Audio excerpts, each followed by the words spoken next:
हाँ, तो मेरे प्यारे विद्यार्थियों, आप लोग कैसे हैं? आशा करता हूँ कि आप अच्छे होंगे, स्वस्थ होंगे और मस्त होंगे, पढ़ाई बेहतर चलती होगी और आप एग्ज़ाम अगर 8 सितंबर 2025 को है, जिस भी शिफ्ट में हैं और आप 12th लेवल एनटीपीसी की तैयारी बेहतर करना चाह रहे हो और प्रश्नों का लेवल समझना चाहते हो, तो आप हमारे साथ पढ़ सकते हैं। याद रखें, हम एनालिसिस कवर करा रहे थे और करा रहे हैं, और याद रखिएगा, यह मेरा लास्ट क्लास होगा एनटीपीसी 12th लेवल के लिए, ध्यान रखें। और मैथ्स की क्लास इस वीडियो के माध्यम से हम आपको टॉप 15 प्रश्न कवर करवाने वाले हैं, जो एनालिसिस के आधार पर बनाए गए हैं। और एक ही क्लास आपको पूरा सहयोग नहीं कर सकता। अगर आपका एग्ज़ाम है 8 तारीख को, तो अपने पास समय बचा था, आप पहले से पढ़ लीजिएगा। पढ़ना था आपको, कम से कम आप 5 से 6 वीडियो देख लेते मैथ्स के, तो आपके 20 प्लस प्रश्न आराम से बना सकते थे आप। हमारी क्लास से हम बता रहे हैं आपको, और शानदार एनालिसिस कवर कराया मैंने, याद रखें। और रीजनिंग की बात करूँ, रीजनिंग का भी मैंने ऐसे ऐसे टॉपिक पढ़ाया है, जो टॉपिक 15 से 16 टॉपिक मैंने क्लास में पढ़ाया है, 1 से लगा के 9 तक। और इतना अगर आप क्लास रीजनिंग का पढ़ लेते हो, तो आप बता दो, इससे बाहर का प्रश्न नहीं आएगा। चलिए, तो रीजनिंग की क्लास आप हमारे चैनल पृष्ठ में हैज 1 से 9 तक देख पाएंगे, तो आप रीजनिंग का 30/30 ला सकते हैं। मैथ्स की बात करें, आप अधिक से अधिक क्लास देखें। चलिए, पहला प्रश्न आपके समक्ष है। 6.555 dash dash sorry comma comma मतलब सॉरी डॉट डॉट मतलब अनंत तक गया, पता है नहीं कहाँ तक गया, का समतुल्य भिन्न ज्ञात करें। मतलब दिया गया प्रश्न का आपको भिन्न बताना। बहुत शानदार प्रश्न है, और इस प्रश्न को हल करने से पहले आप बताऊं मैं, 6.5 अगर 5 बार बार आ रहा है, तभी इसको 5 5 5 5 5 5 है कि नहीं, डॉट डॉट कर दिया। इसका मतलब होता है, जो संख्या जिसकी पुनरावृत्ति हो उसको दिखाने के लिए उसके ऊपर बार लगाया जाता है। इसका मतलब 6.5 ये बार है, और बार बताता है कि संख्या अनंत है, बार बार भाग देने पर वही आएगा। और रही बात, अब नेक्स्ट पॉइंट, माना कि 6 नहीं है, तो इसको हम मान रहे हैं 0.5 बार। अब आपको बता दूं, किसी भी संख्या का बार आपको हटाना है, तो उसके लिए आपको हर में 9 लिखना पड़ेगा। जितनी संख्याओं में होता है उतना 9। अब यहाँ 5 का 5 रहेगा, ठीक है। अब आप यहाँ प्लस लगा लीजिएगा, और जो 6 आपने अलग किया, यहाँ 6 लगा लीजिएगा। 9 छक्का 54, और यहाँ जोड़ो 5, हो गए मेरे भाई 59/9। ये आपको ऑप्शन मिल रहा होगा, ऑप्शन नंबर फर्स्ट में। ये रहा आपका समतुल्य भिन्न। चलिए, माफी चाह रहा हूँ, थोड़ा सा बैकग्राउंड म्यूजिक आपको अलग सुनाई दिया होगा। अगले प्रश्न की ओर बढ़ रहे हैं, मेरे ख्याल से आप समझ पाए होंगे किस लेवल का इस प्रकार का भिन्न आए, तो आप आराम से निकाल पाओगे आंसर। चलिए, और बार बार कह रहा हूँ मेरे भाई, आप analysis RRB NTPC 12th level CBT one exam पर जाके देख लीजिएगा, बहुत सारे वीडियो बन चुके हैं। और रीजनिंग आप वहाँ जाके बहुत अच्छे से पढ़ लीजिएगा, इससे बाहर कहीं नहीं आएगा। पेपर के बाद जरूर कहिएगा नहीं आएगा तो। प्रेक्षण 59, 67, 70, 38, 88, 61, 80, 91, 30, 48 और 80 की माध्यिका ज्ञात करो। मेरे भाई, आ रहा है सांख्यिकी का प्रश्न। अगर आपको लगता नहीं है कि नहीं आ रहा है, तो मत पढ़ना मेरे भाई। मैं नहीं चाहता कि आप समय बर्बाद करो भाई, मैं भी चाह रहा हूँ कि मेरे बच्चे मुझसे जुड़ रहे हैं, पढ़ रहे हैं, तो ऐसे प्रश्न मिले कि उन्हें बना के वो नंबर पका सके। माध्यिका मतलब होता है मेरे भाई बीच की संख्या। क्या होता है? बीच की संख्या। और बीच की संख्या हम तभी निकालेंगे जब हम आरोही क्रम में डाटाओं को व्यवस्थित करेंगे, है कि नहीं। चलिए, हमने कहा आरोही क्रम मतलब, अब किसी को पता ही नहीं होता, माध्य का मतलब बीच की, और बीच की तभी निकलेगा जब आरोही क्रम में जमाओगे। और आरोही क्रम मतलब होता है बढ़ते ही क्रम में, छोटा बड़ा छोटा बड़ा बड़ा बड़ा बड़ा। हमने कहा यहाँ पर सबसे छोटा 17 है, या 17, बट हाँ, एक मिनट हो जाइएगा, हम आपको शॉर्ट तरीका बता रहे हैं माध्य का। पूरे संख्याओं को लिखने से बेटर है कि आप शॉर्ट हल करो।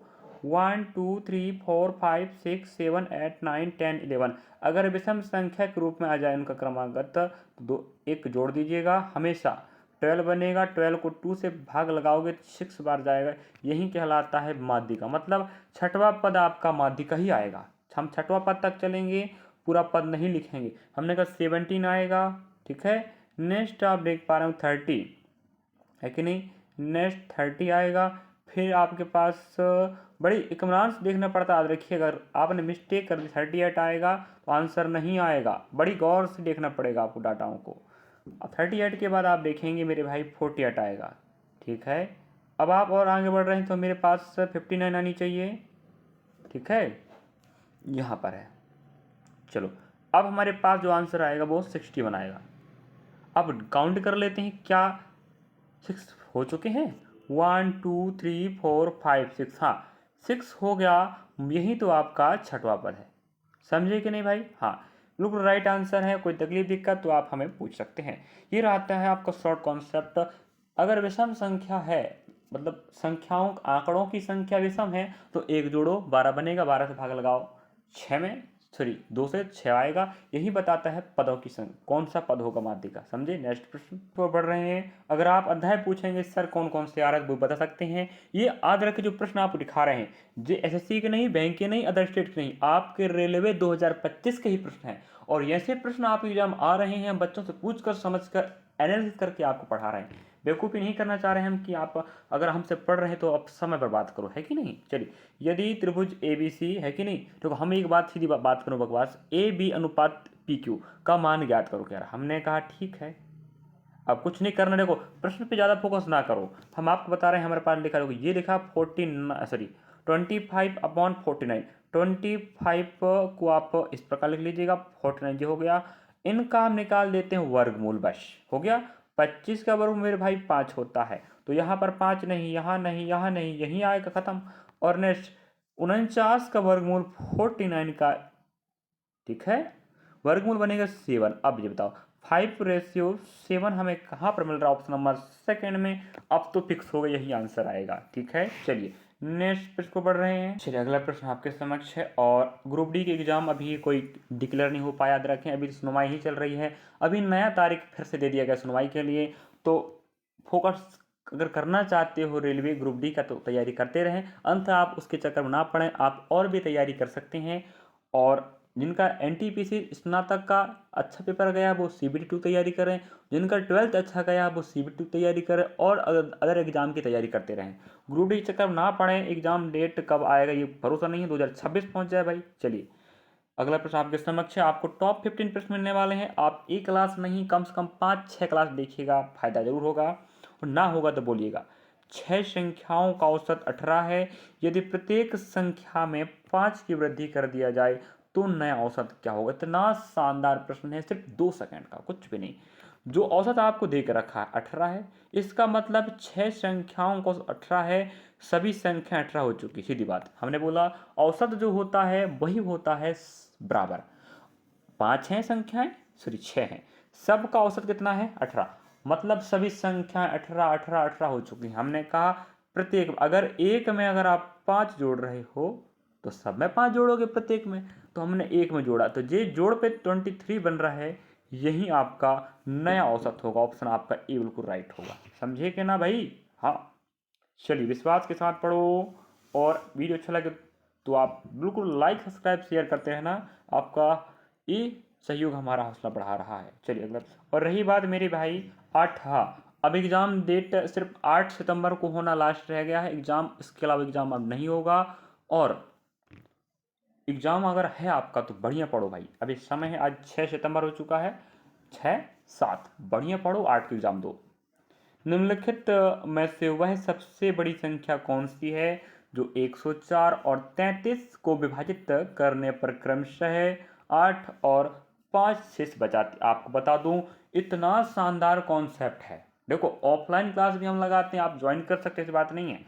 देखो ऐसी संख्या खोजिए जिससे भाग देने पर 104 पर 8 बचे, और 133 पे भाग दोगे तो 5 बचे। आप बता दूं, कुछ नहीं करना मेरे भाई, इसका एचसीएफ निकालना है, इसका नहीं किसका। देखो एचसीएफ का प्रश्न है, जितना बच रहा है अलग करो, समझे, और एचसीएफ निकालो, बस हो गया। हमने कहा 108, 6 बचेगा 96, ठीक है।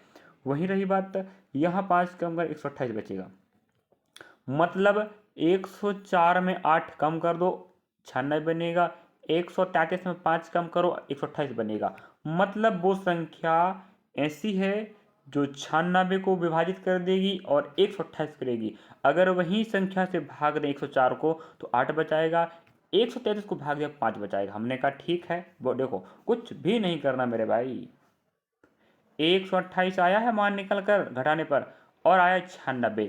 आपको बता दूं सिर्फ एचसीएफ निकालना है, और एचसीएफ तो आप जानते हो अंतर विधि हमने कहा 8 में 2 चले गए, सॉरी 6 गया, 2 बचेगा, और यहाँ पर 3 बचेगा। जो अंतर आता है वह भी एचसीएफ हो सकता है। जिन संख्याओं का अंतर है वह उन संख्याओं का एचसीएफ हो सकता है अगर विभाजित कर दे तो। हमने कहा 32 एक ऐसी संख्या है जो दोनों का अंतर तो है, साथ में विभाजित भी कर रहा है, इसका मतलब यही आपका एचसीएफ है, और हमें एचसीएफ ही चाहिए था। बिल्कुल राइट आंसर ऑप्शन नंबर आपका सेकंड होगा।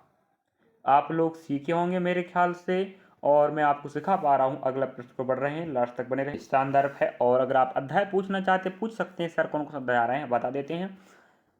संख्या पत्ती, एलसीएम, अनुपात, समानुपात, साधारी, मिश्रण, भिन्न, एज, सरलीकरण, सांख्यिकी। समझ गए। प्रतिशत, लाभानी बट्टा एसआई सीआई।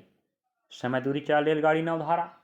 समय, कार, पाइपलाइन क्या आ रहा है, 2D 3D के प्रश्न आ रहा है, त्रिकोणमिति, ज्यामिति के प्रश्न आ रहा है भाई, है कि नहीं। इतने अध्याय अगर आप पढ़ लेते हो, अगर इतने अध्याय का आपका पूरा बेसिक क्लियर है, सिंपल टू हार्ड प्रश्न तो आप आराम से बना पाओगे मैथ, चिंता ना करने का। और हम एग्जाम एनालिसिस करवा ही रहे हैं, और हम इतने सारे वीडियो बनाए हैं, हजारों विद्यार्थी हमारे मैथ्स क्लास को देखा है और पढ़ा है, आप भी जाके देखें और पढ़ें। चलिए, बहुत शानदार प्रश्न आपके समक्ष है। और जो डिस्काउंट का प्रश्न मेरे भाई, देखो कितना अच्छे से बताएंगे आपको। एक दुकानदार किसी वस्तु का अंकित मूल्य उसके क्रय मूल्य से 52% अधिक रखता। हमने कहा अगर हम उसको कहें सीपी अनुपात ए, ठीक है, हम अंकित मूल्य को एमआरपी ना जाके ए करते हैं। अगर उस वस्तु का लागत मूल्य 100 रुपया था, उसने कितना परसेंट अधिक अंकित किया है मेरे भाई, 52%। हमने कहा अगर 100 अंकित था, 52 उसका क्या है मेरे भाई, अधिक अंकित है, हमने कहा 152 हो जाएगा उसका, है कि नहीं भाई, अधिक है, माना कि 100 था, अधिक हो गया। तो अंकित मूल्य है वो क्रय मूल्य से अधिक है। अगर क्रय मूल्य 100 है तो उस पर 52 अधिक होगा अंकित मूल्य, हो गया, ठीक है। फिर कह रहा है तो 14% लाभ अर्जित करने के लिए, हमने कहा लाभ हानि की दोस्ती सीपी और एसपी पर होती है, याद रखें इस बात को। अगर 100 रुपए की वस्तु है, ध्यान से गौर फरमाओ, अगर आपको 14 का लाभ चाहिए तो 114 में ही बेचोगे, लेकिन आपने लिखा कितना मेरे भाई, 152। हमें छूट परसेंट पूछ रहा है। अगर यहाँ पर लिखा 152 था, बेच रहे 114 में, तो कितने का छूट दिया आपने, याद रखें। यहाँ 12 में 4 गए 8, 14 में, ठीक है, 14 में भाई 11 गए, 3 ही बचेगा। इस प्रकार से 38 रुपये का आपने छूट दिया, किस पर, 152 पर। परसेंट चाहिए, जो लगा दिया आपने। अब हमने कहा अगर हम पहाड़ा पढ़ते हैं, आधा करते हैं, कुछ भी कर लो, चलो अगर हम आधा करते हैं, देखो 38 का आधा मेरे भाई 19 बनेगा, और यहाँ पर आप देखेंगे तो मेरे भाई इसका आधा 76 बनेगा, ना बनेगा, ठीक है। और गुणा में हम 100 लगा लेते हैं, इस 100 का, याद रखिएगा। हमने कहा 1900/76 है। अगर इसको भिन्नात्मक रूप में देखें तो और कटेगा, 19 से कम 19, 19 चौको 76। अब वो बगल में गुणा में 100 था, अगर गुणा 100 ना भी रखो तो दिक्कत नहीं है, रखो तो भी दिक्कत नहीं है। अगर आप 1/4 का मान जानते हैं भिन्न का परसेंट में, तो आप बता दें ये बनेगा 25%। तो ऑप्शन हमारे पास ए है। अगर ये भी नहीं बनता तो भाई क्या करो, नहीं मान पता तो 1/4 तो कट करा ही रहा है, बगल में 100 था, अब इसको क्या करोगे, 4 दूना 8, 2 बच्चे 4 पंचे 20, ये लाने में तुम्हारे पास समय नहीं रहता पेपर में, समझे कि नहीं भाई। हाँ, थोड़ा सा अगर आपको साउंड दिक्कत करे तो आप कमेंट सेक्शन जरूर कमेंट करना, जिससे मैं उसमें सुधार करने का प्रयास करूँगा। चलिए, तो ये आपका 25% बिल्कुल करेक्ट आंसर होगा। नेक्स्ट प्रश्न को बढ़ रहे हैं, और अगला प्रश्न आप देख पा रहे होंगे, यह प्रश्न भी आपका डिस्काउंट का प्रश्न है। और हाँ, इस लेवल के प्रश्न आ रहे हैं, और आ रहे हैं मतलब आ रहे हैं। चलिए, आप अपने सहपाठियों से पूछ सकते हैं जिनका एग्जाम हो चुका है, वो जरूर बताएंगे हाँ इस लेवल के प्रश्न आए थे, और ऐसे प्रश्नों कैसे बनाते ये हम बता रहे हैं भाई। चलिए, और संभवतः अगर आपने स्नातक स्तर का पेपर दिया होगा तो आपको बखूबी पता होगा, 8%, 16% और 3% की 3 क्रमिक छूटों के बाद अंकित मूल्य का प्रभावी मूल्य प्रतिशत ज्ञात कीजिए। मतलब हमें एकल छूट की बात कर रहा है। 8 भी छूट है, 16 भी छूट है, 3 भी छूट है। इन सब के सब छूटों को मिलाकर एकल छूट बताना है। क्या बताना है? एकल छूट बताना है। हमने कहा ठीक है भाई, बता रहे हैं। अब देखो, आपको हम बताते हैं, इतना शॉर्ट बताऊंगा भाई ना, ऐसे ही आंसर निकाल लोगे। देखो, इतना बड़ा डाटा को हल करते करते ना मुझे दिक्कत होगा, आपको दिक्कत होगा। देखो, लेकिन हल कैसे करते हैं हम सिखाएंगे भाई। अगर माना कि वस्तु का मूल्य 100 रुपये था, मानो 100% था, 8 छूट दिया मेरे भाई, तो 92 बचेगा। ध्यान रखें, लिखते चलें, कूड़ा लगाओ। अगर 16 छूट दोगे तो मेरे भाई कितना बनेगा? 86 बचेगा। सॉरी, 86 क्यों बचेगा? मिस्टेक हो रहा है क्या? चलिए, थोड़ा सा माफ़ी चाहते हैं, यहाँ डाटा मिस हो रहा था। चल ठीक है। अगर हम यहाँ 100 मानते हैं, ध्यान रखिए, अगर हम यहाँ 100 मान के चलते हैं, तो आप पता 8% का छूट मतलब कितना बनेगा? 92 बनेगा। वहीं बात करें, अगर 16% की छूट कहें तो मेरे भाई यहाँ बनेगा 84%, 84 बनेगा। वहीं 3 की छूट की बात 97 बनेगा। ठीक है, इस प्रकार रखें। यहाँ गुणा 2 बार गुणा कीजिएगा 100 का। देखो, अगर 3% दिया है तो 2 बार गुणा करने का। हमने कहा ठीक है। चलो, अब हमें छूट परसेंट की बात कर रहा है, तो देखो छूट परसेंट की, तो अंकित मूल्य का प्रभावी छूट। अगर ऑप्शन के सहारे चले, देखो आप लोग, सच्चों के 2800, देखो हम 1 डिजिट ले रहे हैं। देखो अभी 100 इनको छोड़ दीजिएगा, ये तो पॉइंट लगा है, गुणा करने पर पॉइंट वाला ही बनेगा, ठीक ना बनेगा। अब 7 चौके 28, 28 का 8 आता है और इसका 2 लास्ट में, 8 दूना 16। अब देखो, कुछ भी हो जाए लास्ट में 6 आएगा, तो हमने कहा यहाँ पर 6 नहीं, यहाँ पर नहीं, यहाँ पर नहीं, यहाँ पर 6, यही आपका राइट आंसर होगा। चलिए, तो मेरे ख्याल से आप समझ पाए होंगे, उम्मीद करता हूँ। चलिए, नेक्स्ट प्रश्न को बढ़ रहे हैं।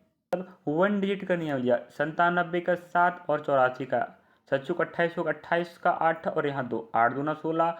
मतलब 1 डिजिट गुणनफल करने से हमने कहा लास्ट में 6 ही आएगा, है कि नहीं। अब 6 से हमने देखा ऑप्शन इकलौता है, वही आपका राइट होगा।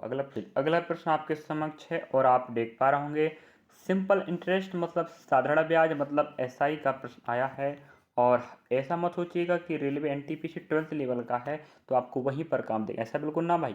एसएससी, बैंक, रेलवे सभी भर्ती परीक्षाओं के लिए आपका लाभकारी है, और पढ़ने वाले बच्चे खुद जानते हैं कि हाँ, ये प्रश्न सबके लिए काम का है। दो बैंक ए और बी क्रमशः 3.5% और 6% की वार्षिक दर से ऋण देते हैं। अतुल ने प्रत्येक बैंक से 5 लाख रुपए की राशि उधार ली। 4 वर्ष बाद अतुल द्वारा दोनों बैंकों को भुगतान किए गए साधारण ब्याज की राशियों के बीच धनात्मक अंतर ज्ञात करना है। हमें बोल रहा है बैंक ए का दर, बैंक बी का दर, तो जो भी 4 वर्ष के बाद जो ब्याज आ रहा है उसका अंतर बताओ। हमने कहा ठीक है, पहले ब्याज परसेंट निकाल लेते हैं। अगर एसआई का परसेंट निकाल ले तो आर इंटू टी बनता है। आर मेरे भाई 3.5 है कि नहीं। अगर हम बात करें समय का, तो यहाँ पर हमने कहा 4 वर्ष है, तो 35 दूना 70 और चौके 140, मतलब आप समझ पाए होंगे, यहाँ पॉइंट लगाना पड़ेगा। तो मेरे भाई 14% आपका ब्याज बनेगा 4 साल का, 3.5% के हिसाब से। तो 3.5% के हिसाब से 4 साल का ब्याज 14% बन रहा है। वहीं बात करें अगर 6% ब्याज लेके चलें 4 साल का, तो 4 बनता है 24%। तो देखो 6% के हिसाब से ब्याज 24% है, वहीं 3.5% के हिसाब से 14% है। इन दोनों का धनात्मक अंतर बताना। हमने का अंतर देखेंगे 10% ब्याज बनेगा, यही तो हमें चाहिए। अगर 10% को 10/100 करें तो नीचे वाला मेरे भाई पी होता है, ऊपर वाला अंतर हो जाएगा दोनों ब्याजों का। 4 साल का तो है 6% के हिसाब से 24, और 3.5% ब्याज रहेगा 4 साल के हिसाब से, तो बनेगा 14%। अंतर 10 है तो अंतर 10 है। हमने कहा पी मतलब पैसा, तो आप देख पा रहे होंगे पैसा मेरे भाई 5 लाख है कि नहीं। अब देखो, आप यहाँ पर ध्यान दे रहे होंगे, यहाँ थोड़ा सा माफी चाह रहे हैं। चलिए, देखो यहाँ पर आप देखेंगे,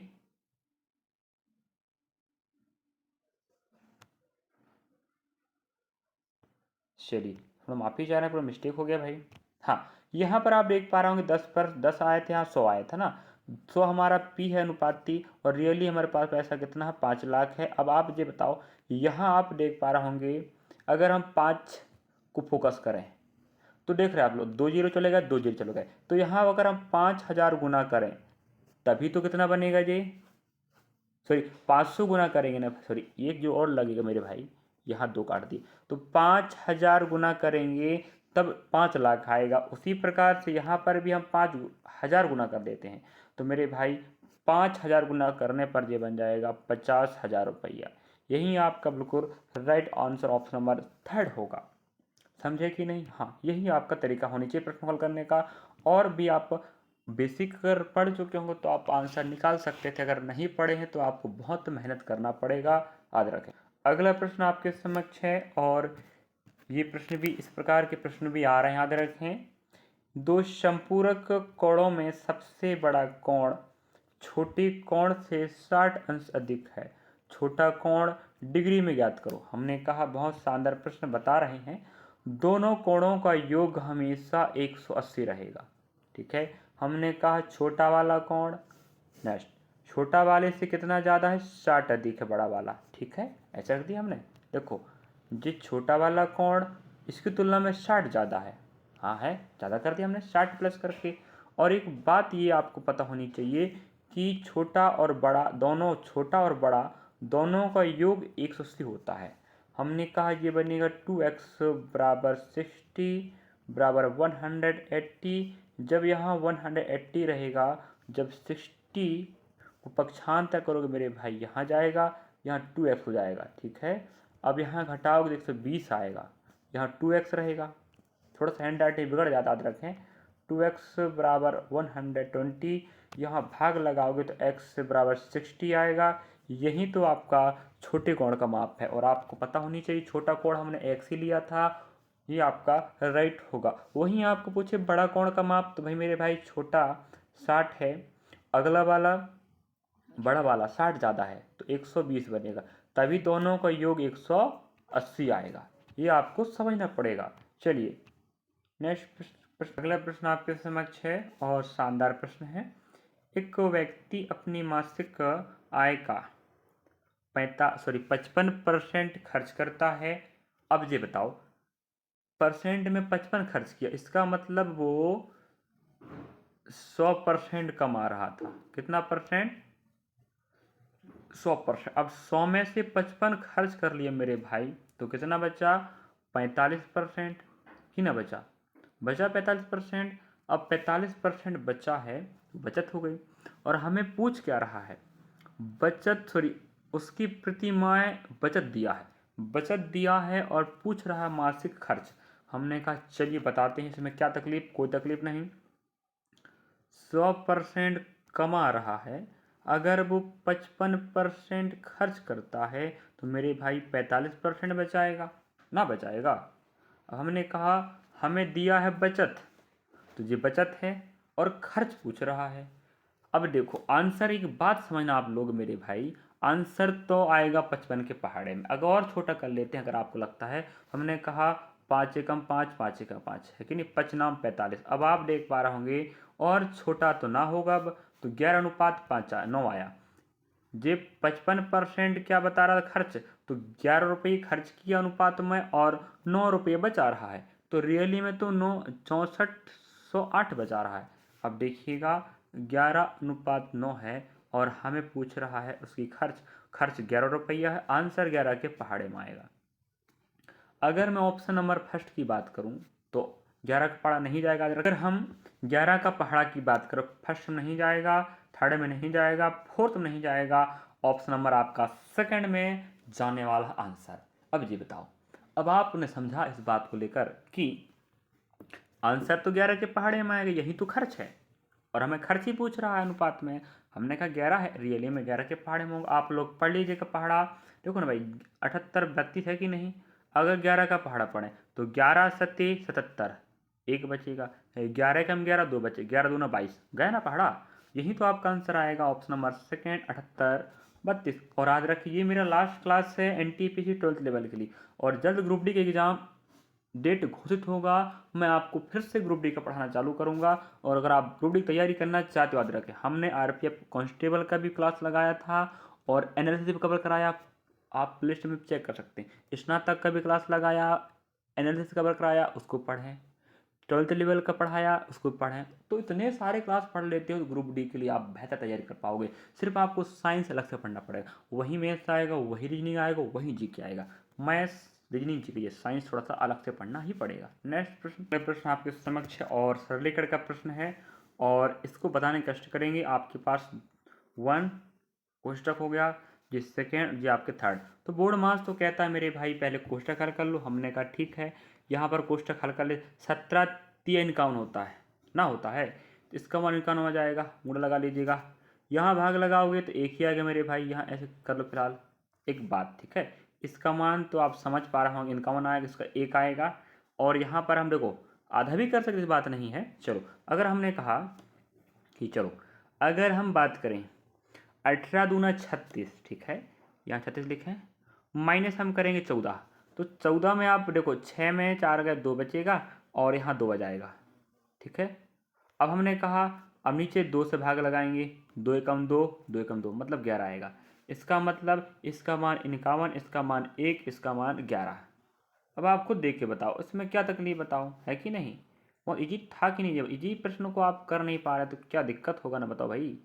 हमने कहा कि यहाँ से हम प्रश्न पर ध्यान देते हैं। इनका मान तो कंफर्म हो गया, गुणा 1 लगा लें और गुणा लगा लो मेरे भाई 11, खत्म, बस हो गया। इसका मान 11 आया। यहाँ आप देख पा रहे हैं यहाँ भाग लगेगा, यहाँ 1 है, हम 1 लिखा, गुणा का गुणा लिख दिया, और यहाँ का मान 11 आया, ये गुणा जे गुणा हो गया, इसका मान 51। अब देखो आपको एक बात समझ आनी चाहिए कि अब आपको 11 एकम 11 और 51, अब हम आपको बताएं 51 गुणा 11 करना पड़ेगा।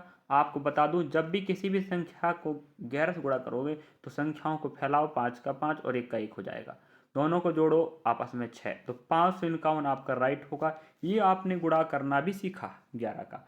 राइट का मान राइट तरफ, हमने राइट था, एक राइट में रखा, लेफ्ट 5 लेफ्ट में रखा, दोनों को जोड़े तो आए मेरे भाई 561। और बताएं कि दोबारा, हाँ 51 गुणा 11 करना है, हमने कहा 5 लेफ्ट में रखो, एक राइट में रखो, दोनों को जोड़ो 6, ये 5 का 61 आपका बिल्कुल करेक्ट आंसर होगा। ये होता है हल करने का शानदार तरीका, और आप फास्ट हल करोगे, समय बचेगा, समय और कहीं लगाओगे और आप फिर आगे बढ़ पाओगे। अगला प्रश्न आपके पास फिर शानदार आया है, और आप देख पा रहे होंगे कि हमारे पास एक गोले का पृष्ठीय क्षेत्रफल दे के रखा और आयतन पूछ रहा है।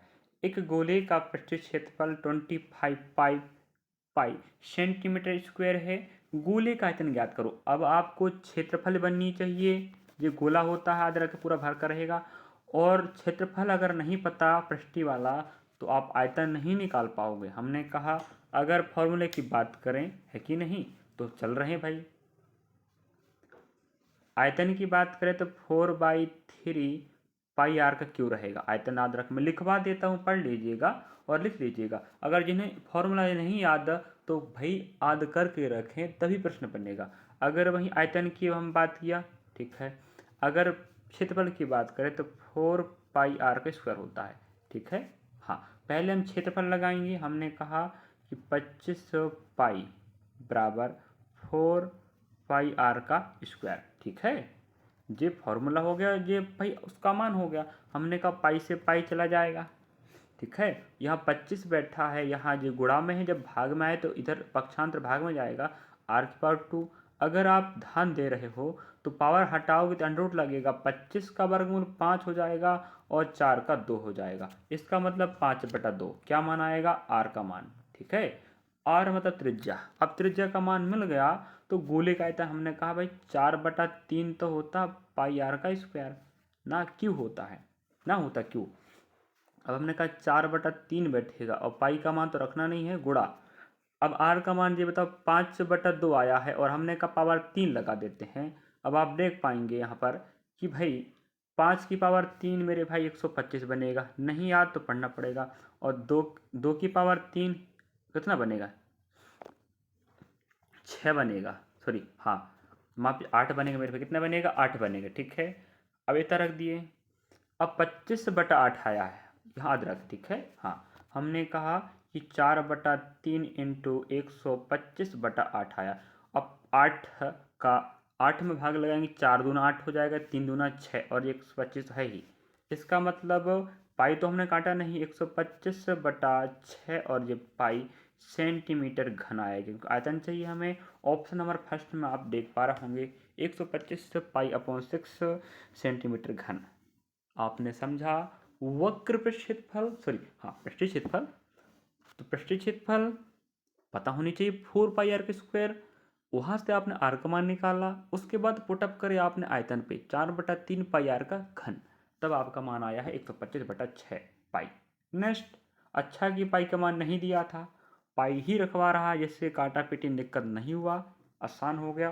प्रश्न बनाने का प्रयास सीखें। अगला प्रश्न आपके समक्ष और बहुत शानदार प्रश्न है। एक दुकानदार, और आपको बता दें भर्ती परीक्षाओं की जानकारी भी आप हमारे चैनल से प्राप्त कर सकते हैं।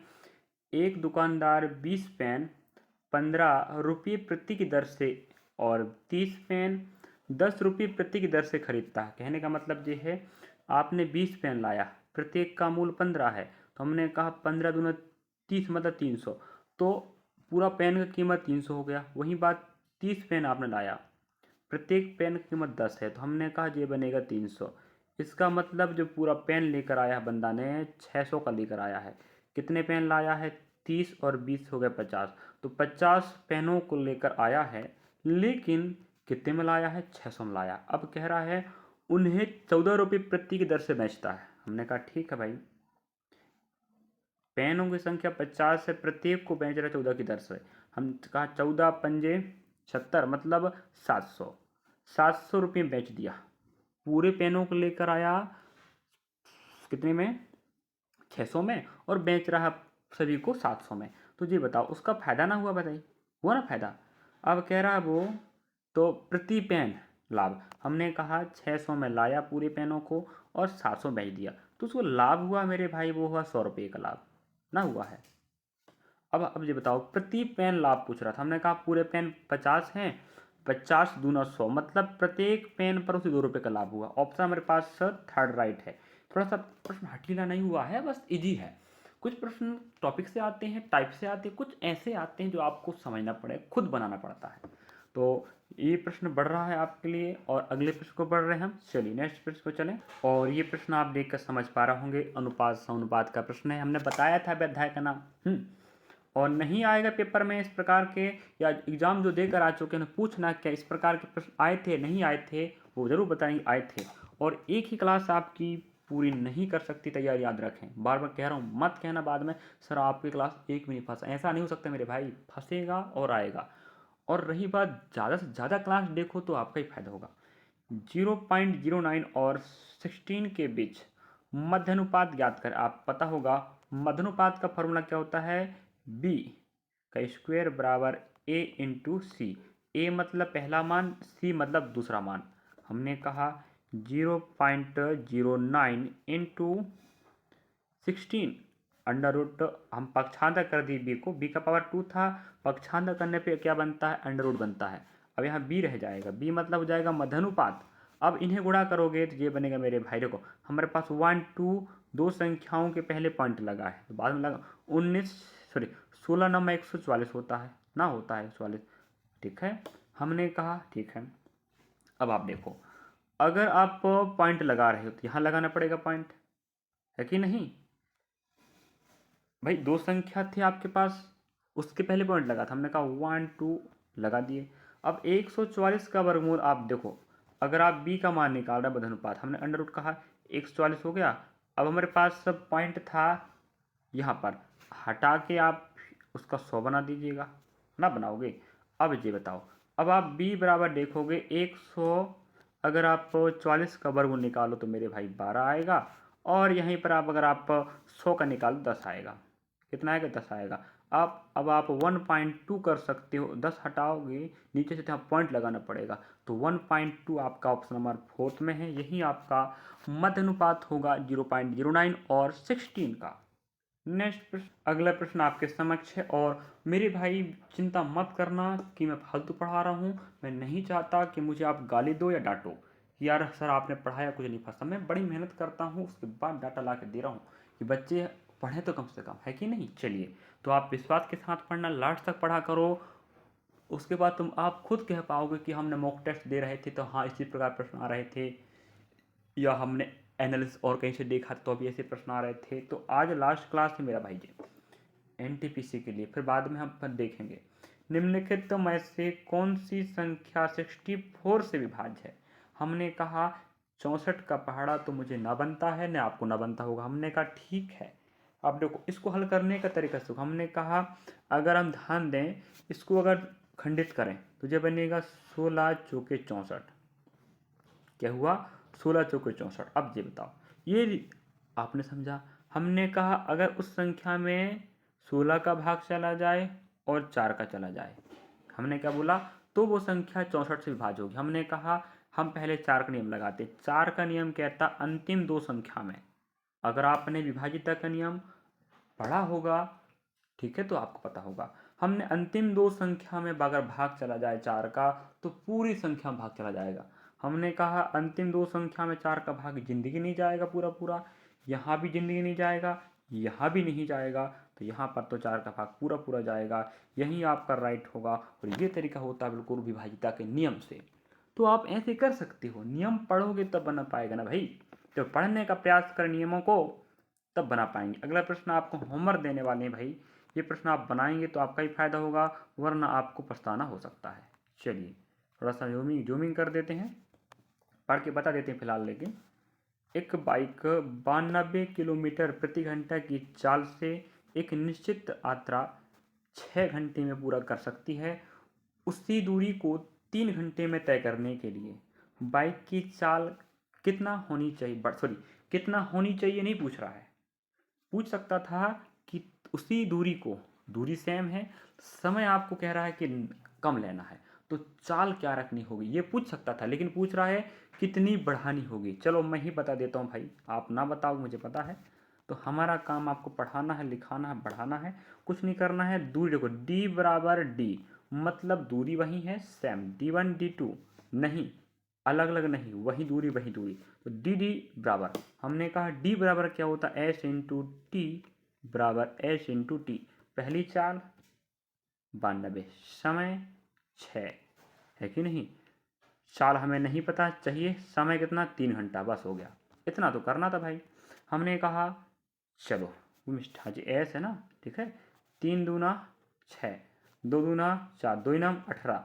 इसका मतलब उसकी नया चाल यहाँ एस का मान आ गया है, S2 का मान 184 किलोमीटर पर आवर। अब ये बताओ कितना बढ़ाना पड़ेगा। 184 आप चल रहे हो, पहले कितना था, 92 था। हमने कहा भाई 4 में 2 जाएगा, कितना बचेगा, 2 ही बचेगा। और यहाँ पर 18 में 9 जाएगा, 9 ही बचेगा। मतलब उसकी नया चाल 184 किलोमीटर पर आवर है, लेकिन पहले 92 थी, उसको 92 बढ़ाना पड़ेगा तब 184 हो पाएगा। ऑप्शन नंबर हमारे पास सेकेंड राइट होगा। अब ये बताओ, हमने आपको यहाँ लगभग लगभग टॉप 15 प्रश्न दिखाया, और उम्मीद है कि आप इन प्रश्नों के माध्यम से और अदर क्लास और भी आप देख सकते हैं।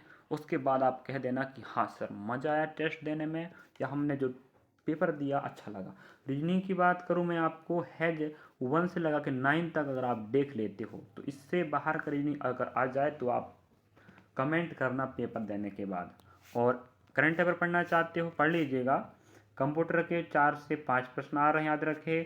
करंट अफेयर के 8 से 10 प्रश्न आ जाते हैं और आ रहे हैं। बाकी आपका पता है कि पूरा 40 आपका प्रश्न जीके का आने वाला है और जीएस का, जो आपको फिर अदर आपका फिर आएगा साइंस के प्रश्न आएंगे, है कि नहीं। आपका इतिहास का आएगा, भूगोल का आएगा, राजनीति का आएगा, समाजशास्त्र का आएगा, करंट अफेयर आएगा, खेल आएंगे, सांस्कृतिक साहित्य सब आता है।